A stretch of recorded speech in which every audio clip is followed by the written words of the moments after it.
Dans le premier chapitre de l'évangile de Jean, nous avons remarqué deux jours symboliques. Le premier représente le temps actuel dans lequel les croyants suivent le Seigneur Jésus après son rejet, à savoir depuis que Jean le Baptiseur l'a présenté au peuple, jusqu'à ce qu'il renoue ses relations avec Israël juste après l'enlèvement de l'Église.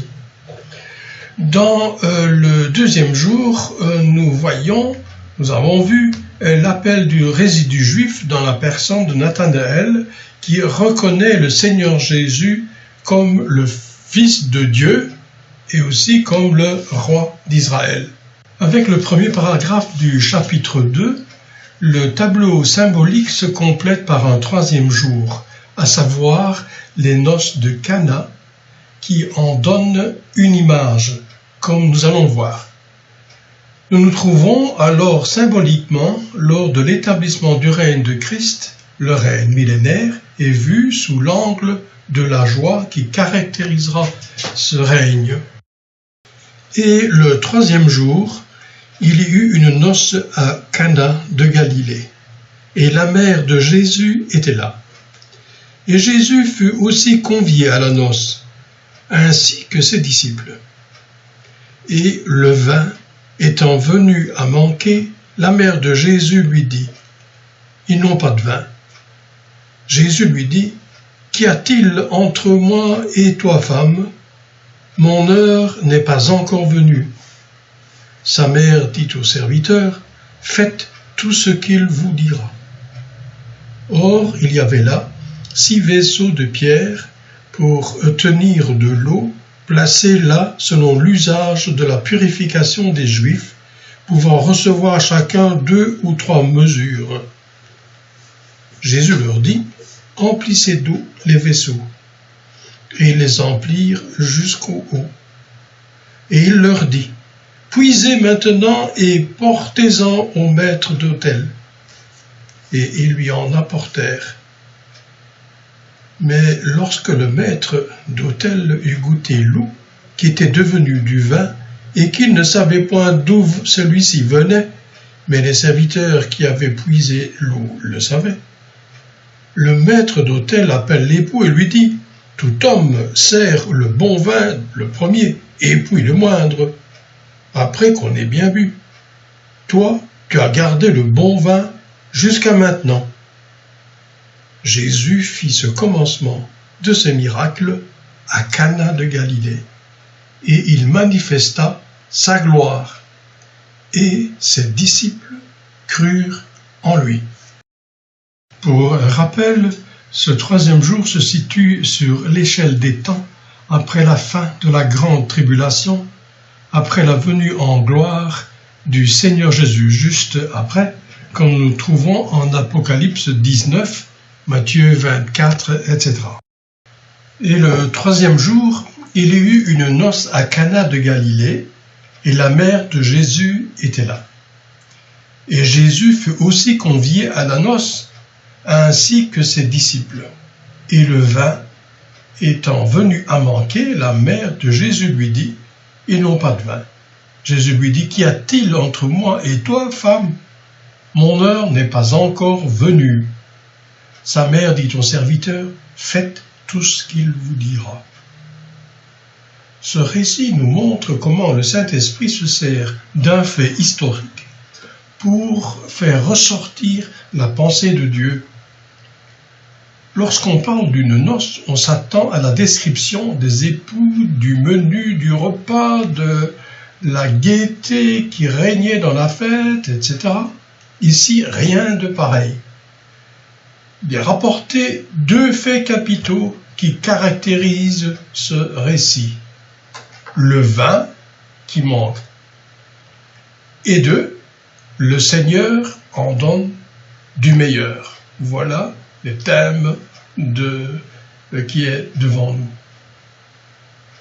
Pour comprendre cet enseignement, nous devons simplement nous rappeler que, dans la parole, le vin est l'emblème de la joie, soit pour Dieu, soit pour l'homme.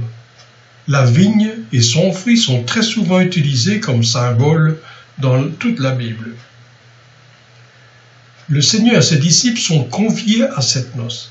Sa mère était aussi là, symbolisant Israël, dont le Seigneur Jésus, le roi d'Israël, est issu.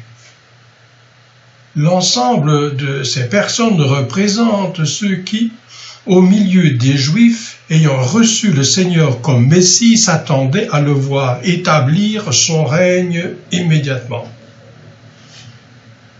Dans l'état où se trouvait le peuple, le vin manquait. Il n'y avait pas de joie en Israël.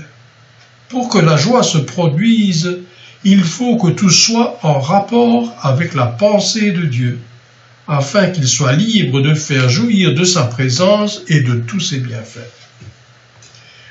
La joie régna jadis en Israël lors de certaines délivrances, de manifestations de la grâce de Dieu et tout particulièrement sous le beau règne de Salomon. Mais tout se gâta bientôt à cause de l'infidélité du peuple et la joie disparut, le vin vint à manquer. Cette joie ne pouvait subsister ni pour Dieu ni pour les hommes, alors qu'elle dépendait de l'obéissance du premier homme. Pour qu'Israël jouît d'une pleine bénédiction, il fallait que vînt le Messie promis. Précisément, il était là. Et ceux qui l'entouraient, ceux qui l'avaient reçu, pensaient qu'il allait donner la bénédiction et la joie qui faisait absolument défaut chez le peuple. Aussi la mère de Jésus lui dit « Ils n'ont pas de vin ». Au lieu de se mettre à l'œuvre pour en donner, Jésus lui répond « Qu'y a-t-il entre moi et toi, femme ? Mon heure n'est pas encore venue. » Mais pourquoi le Seigneur répond-il ainsi à Marie, sa mère? Pour que les bénédictions apportées par le Christ puissent s'accomplir à l'égard de son peuple terrestre, ce qui aura lieu dans leur règne millénaire, il fallait sa mort. C'est ce que Jésus dit à sa mère. Son heure n'était pas encore venue. L'expression « mon heure » que l'on rencontre souvent dans cet évangile désigne sa mort. C'est comme si Jésus disait à sa mère « Mais pourquoi me demandes-tu de donner la joie au peuple tant que je n'ai pas accompli l'œuvre en vertu de laquelle je pourrais le faire ?» Dans l'état de péché où se trouvait le peuple, ce n'était pas possible.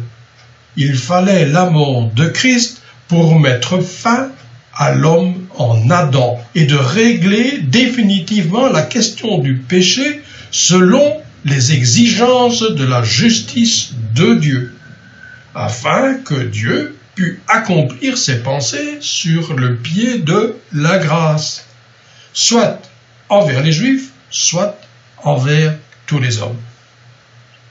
La mère de Jésus, confiante en lui, dit au serviteur, « Faites tout ce qu'il vous dira. » Faire ce que dit le Seigneur est le seul principe de bénédiction dans toutes les circonstances, même si, comme sa mère, on ne comprend pas toujours la portée de ses paroles. Or, il y avait là 6 vaisseaux de pierre pour tenir de l'eau, placés là selon l'usage de purification des Juifs, pouvant recevoir chacun 2 ou 3 mesures. Jésus leur dit « Emplissez d'eau les vaisseaux ». Et ils les emplirent jusqu'en haut. Et il leur dit « Puisez maintenant et portez-en au maître d'autel ». Pour jouir des bénédictions promises, la mort de Christ ne suffit pas. Une œuvre profonde de repentance et de purification s'accomplira chez le peuple grâce à un travail de conscience, produit par les circonstances terribles qu'il traversera au dernier jour. Il s'agit de la grande tribulation.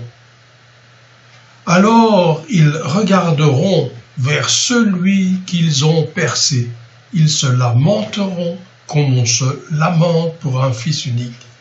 voir Zacharie 12, versets 10 à 14. Ils devront juger toute leur idolâtrie passée, aussi bien que le rejet de leur Messie. Après cela, se réalisera ce que dit le prophète Sophonie au chapitre 3, les versets 14 à 17, ainsi que de nombreux autres prophètes. Exulte, fille de Sion, pousse des cris, Israël, réjouis-toi et égaie-toi de tout ton cœur, fille de Jérusalem. L'Éternel, ton Dieu, est au milieu de toi, est puissant, il sauvera. Il se réjouira avec joie à ton sujet, il se reposera dans son amour et s'égaiera en toi avec chant de triomphe. Sans un profond travail de repentance, ce que les prophètes avaient annoncé, et aussi ce que désirait aussi la mère de Jésus et ses disciples, ne pouvait avoir lieu. Et ce travail était bien loin de s'accomplir chez les Juifs orgueilleux, remplis de leur propre justice et de haine pour le Seigneur. Semblables aux vases de pierre dans leur endurcissement, durs comme la pierre, ils étaient vides de cette eau morale de purification, image de la parole, ainsi que de repentance. Il fallait que par l'affliction et la souffrance, ils en fussent remplis, mais jusqu'au bout. Alors leur détresse se changera en joie, mais par la venue du Seigneur. L'eau deviendra alors du vin, un vin bien meilleur que le premier. Le maître d'hôtel s'étonne de ce que ce bon vin n'a pas été servi le premier. Comme beaucoup, il ne comprenait pas que, dans ses voies parfaitement sages, Dieu commence par laisser l'homme à sa propre responsabilité, pour qu'il fasse l'expérience de son incapacité à produire quoi que ce soit qui attire sur lui la bénédiction de Dieu. Cette expérience faite, Dieu entre alors en scène et sur le pied de la grâce, en vertu de la mort de Christ. Il donne ce qui est meilleur et qui demeure éternellement. L'homme agit autrement. Il sert le bon vin le premier. Il cherche à jouir d'abord de tout ce que lui offre la nature et le monde. Jeunesse, santé, famille, mais rien ne se maintient dans cette création, la première création, où le péché a tout gâté. Le moindre vient ensuite, et finalement la mort. Il n'y a que ce qui est de Dieu, une nouvelle création, qui puisse se maintenir dans son état éternel de fraîcheur. Grâce à Dieu, le Seigneur Jésus a gardé le bon vin en dernier. C'est la joie qu'offre l'évangile de la grâce, en attendant qu'Israël, après avoir reçu l'évangile du royaume, jouisse de cette joie liée au règne de Christ. Jésus fit ce commencement de ses miracles à Cana de Galilée. Il manifesta sa gloire, et ses disciples crurent en lui. La gloire du Seigneur consiste en ce qu'il est. Ici, il est l'auteur de la bénédiction et de la joie millénaire.